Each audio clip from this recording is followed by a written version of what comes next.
Woodstep er et trappefirma, som jo sælger trapper, som ordet siger, kan man sige, almindelige individuelle trapper og også en serie af lofttrapper. Altså sådan en lem, man lukker ned med en stige på. Vi er ligesom kendt for at lave kvalitetstrapper. Vi er ikke kendt for at være de billigste på markedet, men vi laver en rigtig god kvalitet og yder en høj service over for kunderne.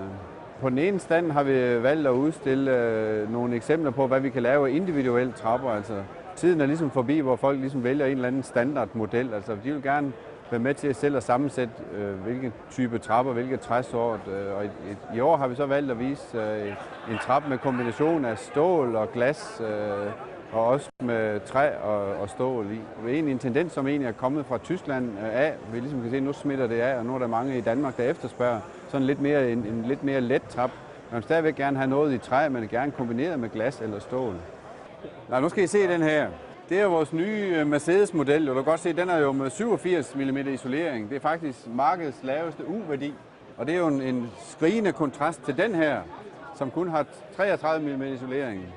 I år der har vi nogle nye lofttrapper med. Vi har tidligere haft, eller har i mange år haft et sortiment af lofttrapper, men nu har vi så nogle nye modeller med, hvor vores kunder, som jo egentlig er tømmerhandel, har efterspurgt en meget billig model, fordi det er sådan en kampagne, de vil gerne konkurrere på nogle billige produkter. Så den har vi vist, eller valgt at vise hernede, og så har vi også vores Mercedes-model med, hvor vi ligesom har en med en meget høj isoleringsevne i. Opfylder de nye krav til tæthed? Det gør den. Den er blower door testet, ikke også? Og U-værdien er kun 0,4 på den her, hvorimod den er 1,2 på den her. Forskellen er jo, at vi gerne vil satse på kvalitet, og vi synes jo, at der skal kun bruges en enkelt loftlem i hver hus, og derfor kunne man godt få råd til at ofre lidt mere, så man ligesom vælger en med en høj isoleringsevne og en solid og stabil lofttrappe, frem for at se lige på prisen. Funktionen er jo det samme, ikke også?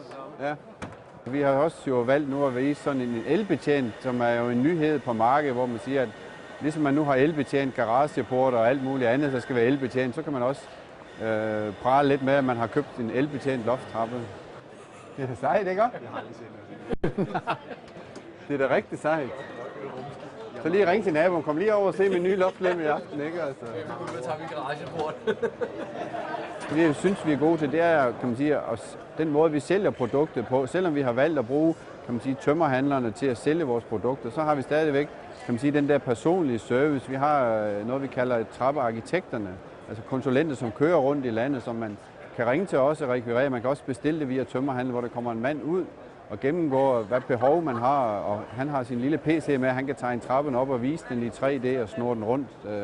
Så kunden, inden de køber trappen, kan se, hvordan trappen ser ud. Fordi der er jo et hav af kombinationer, ikke også? Altså selve modellen af trapper er der mange, men også gelændertyperne, forskellige træsorter, forskellige overfladebehandlinger. Så det der ligesom, kan man sige, det er jo egentlig gulvfabrikanterne, som ligesom bestemmer lidt, fordi hvis folk har købt et egegulv eller mahognigulv eller bambusgulv kan man også få nu, jamen, så skal man ligesom have trappetrin eller trap oftest i samme træsort. Så det er ligesom dem, der ligesom bestemmer, hvad vi skal levere.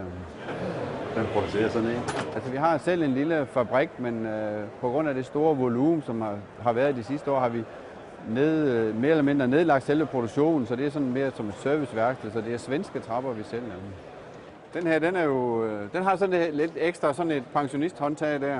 Fabrikken i Sverige har jo blevet miljøgodkendt, altså både med hensyn til, hvor de får deres råvarer fra, og også med hensyn til deres lak- og overfladebehandling og sådan nogle ting. Så det er noget, som også jo kunderne ofte efterspørger, altså hvor kommer tingene fra, er lakken nu skadelig på nogen måde og sådan nogle ting. Så den her, den har jo en bedre lukkemekanisme, fordi den har jo sådan en pasquil-lås her i stedet for. Så man er sikker på, at den altid bliver lukket tæt fast jo. På messen her forventer vi ikke, at vi kommer hjem med en stor ordrebog, for det gør vi ikke. Altså stort set sælger vi jo ikke noget sådan konkret i hvert fald, men vi får mange henvendelser. Dels får vi hils, som jeg sagde før, på vores gamle kunder, men vi får også en masse nye kontakter. Det er selvfølgelig vigtigt, at de kunder, vi allerede har, kender hele vores produktsortiment og får måske øje på nogle andre ting, som de kan bruge. Men også at nye kunder ligesom siger, jamen der er en trappeleverandør, som kunne være interessant. Og det jo gerne skulle være et blikfang her på messen og sige, jamen vi tager lige en brochure med hjem, eller vi ringer lige, når vi kommer hjem. Så det er det, vi ligesom måler på, altså hvor mange nye kontakter vi får. Er der dampspærreinddækninger med? Det gør der ikke, men det kan man købe med jo. Det kan man købe med? Ja. det bliver sådan noget med, tror jeg, det kommer tilbage. Det ser man lidt tendens på. Den der minimalistiske stil kommer lidt tilbage, så det bliver noget meget let og noget meget stilrent. Der er stadigvæk nogen, vi leverer mange trapper sådan helt i gammel stil, men jeg tror, at fremtiden bliver sådan noget meget mere minimalistisk og stilrent. Og stadigvæk noget med glas og stål, tror jeg meget på, at det bliver. Jeg er lidt blæret jo. Ikke? Det er lidt på det. Ja.